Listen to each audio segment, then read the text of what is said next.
হ্যাঁ ওখানে প্রচুর অনেক নোংরা হয়ে গেছে। গ্রামে এইসব কি রে সবগুলো।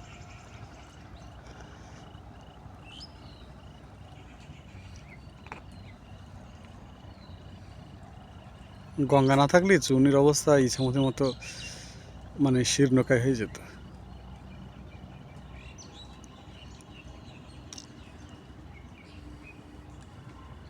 খেলা দিচ্ছে হুম, কি জ্বর হচ্ছে এটা মুখে না গো না।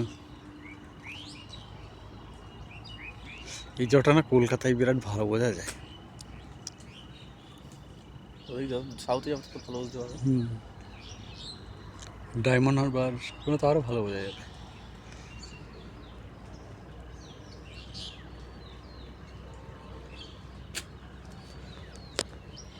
বুঝতে নদীটা এই জোয়ার ভাটা এই নদী বলেছে কেন? হুম এই জোয়ারের সময় জলে দিয়ে যাচ্ছে তো, হাঁটার সময় এই চলে যাবে।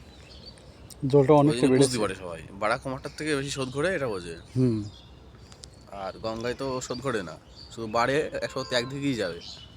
কিছু কিছু জায়গায় তো ওই যেমন দামোদরে মানে ওই দিকে একেবারে আছে হাওড়া টাওড়া দিকে যে ছোটোখাটো নদীগুলো থাকে না, ওখানে যে স্রোত হয় যে সে এই স্রোতে তোমার টেকতে পারবে না।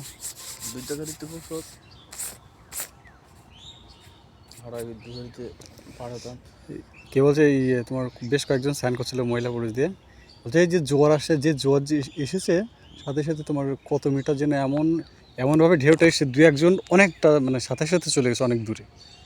ওটা এরকম উঁচু হয়ে ওটা অনেকটা মানে তোমার এই কোন জায়গায় বলবো এই হাওড়া উলুবেড়ি আছে না, ওদিকে গঙ্গাধর আরও চওড়া ওই সাইডে ছোটোখাটো খাল টাল আছে না, অনেক দূরে আরো যত তুমি এর দিকে যাবে ডায়মন্ড হারবারের দিকে, ওদিকে বিরাট চওড়া। ওদিকে আরও চওড়া। ডায়মন্ড হারবারের দিকে মেন গঙ্গা সবচেয়ে বেশি চওড়া, মোহনার কাছে না।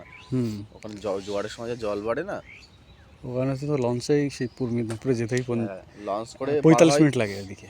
লঞ্চ করে পার হয় হচ্ছে মেদিনীপুর যায়, পূর্ব মেদিনীপুর, মানে ডায়মন্ড হারবার। ওখানে তো ছোট ছোট গাছ, ওখানেও তো আমি পার হয়েছি। ওখানে আমার ইচ্ছা ছিল করতাম না দীঘায়, ওখানে আরেকটা ছেলে ছিল, ওদের ওখানে আমি ভর্তি হয়েছিলাম কলেজে, পরীক্ষা দিতে যেতাম, বুঝলে। আচ্ছা ওই সেটা সাউথ চব্বিশ পরগনা কলেজটা ছিল, আচ্ছা আচ্ছা মেদিনীপুর থেকে যেতাম। সাউথ 24 পরগনা। আমি একদিন যাবো ভাবছিলাম, 2টোর সময় এখানে পৌঁছেছিলাম ট্রেনে করে ডায়মন্ড হারবার দেখতে গেছিলাম। এখানে কিছু করে নাকি এই ঠাকুর ঠাকুর বিসর্জনে পুজো পুজো করে। এইগুলো এই পাতা ঝাঁঝি গাছ না, এই দূষণ দেখেছো? মানে ওইগুলো কি দূষণ দেখেছো? এই মালভা প্রতিমা বিসর্জন দেয় এখানে, কাঠ ফাট পড়ে তো নষ্ট হবে, বেড়ে গেছে কত, মানে মাটি দূষণ হচ্ছে, ঠিক আছে, লোয়া ফোয়া আছে, কাঠ নাই মিশে গেল। কদিন পরে ওই যে ঠাকুরগুলোর রং যে বিভিন্ন রকমের আর্টিফিশিয়াল রং দিয়েছে, সে রংগুলো জল দূষণ করেছে, এরকম করেই তো নদীটার 12টা শেষ করে বাজাচ্ছে। দিচ্ছে। এই যে এগুলো পাতা ঝাঁঝি না মামা, এই যে এগুলো নামটা জানি না আমি সঠিক, মারো তো গুগলে। গুগল দেবে ওই আর্টিফিশিয়াল ইন্টেলিজেন্স দাঁড়াও। এআই পারবে না।